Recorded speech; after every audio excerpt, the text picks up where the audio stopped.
Thanks for joining me today. We're using the DAM Vulnerable Web application to conduct the brute force challenge. Information on how to install DAM Vulnerable Web app or Kali Linux can be found on my site. So the brute force challenge, we'll come down here and view help. It will list a little bit of information about what brute forcing is and the objective. So our goal here is to get the administrator password by brute forcing. And the bonus points if we can get the other 4 user passwords. Note that we are on the low for security level, which means that no security is being implemented here. There is a SQL vulnerability, but we'll go ahead and leave it for brute force at this time.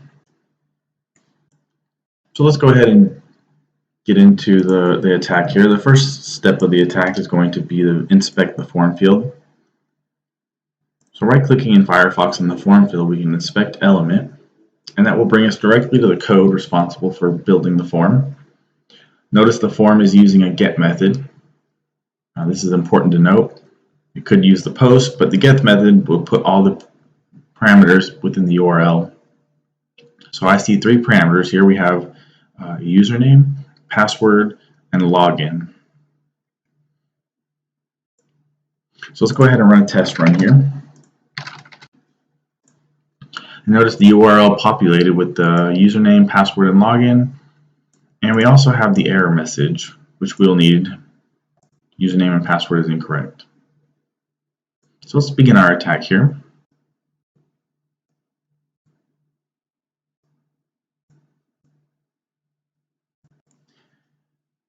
I will change my working directory onto my desktop. And if I do a present working directory, you can see I'm on the desktop. I have a passwords dictionary here. So for the purpose of doing a quick demonstration, I've created my own password list. Kali Linux does have one called RockU, pre-built in. So we're going to use Hydra today. Go ahead and copy my working direction. So Hydra is used mainly for dictionary attacks, and it's very fast. You can see that there are options as the login, pass in the password file, and how many concurrent parallel tasks we want to do per target. As the default is 16. All right, so let's go ahead and start here. We'll do Hydra. First thing we want to do is type in the IP address or the site name. Next, we'll specify the logon name. And we could type in a whole file with logon names here, but for the demonstrations, we're just attacking the admin on this one. Next, we'll type in our password file.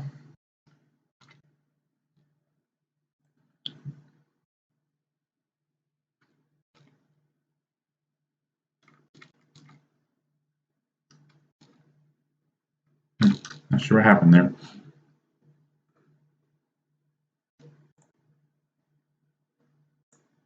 Okay, password.txt.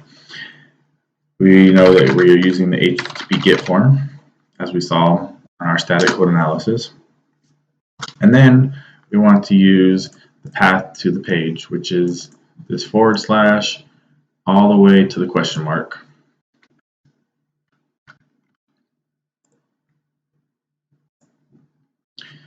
If it doesn't list a page like logon.php, by default it will be index.php. And then we'll use a colon to separate Hydra values.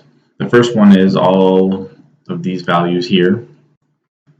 So we'll start with username, set it equal to. We do the up arrow, user, capital user, and up arrow again, and Hydra will pre-populate that as it continues to brute force. And we want to specify the password. Same thing with password. We're going to use uppercase pass. And the last one, we'll put in the logon, which we grab from the form. Set a colon, and the last parameter we need to specify is what happens when the incorrect. Hydra will continue processing until this incorrect text does not show up anymore.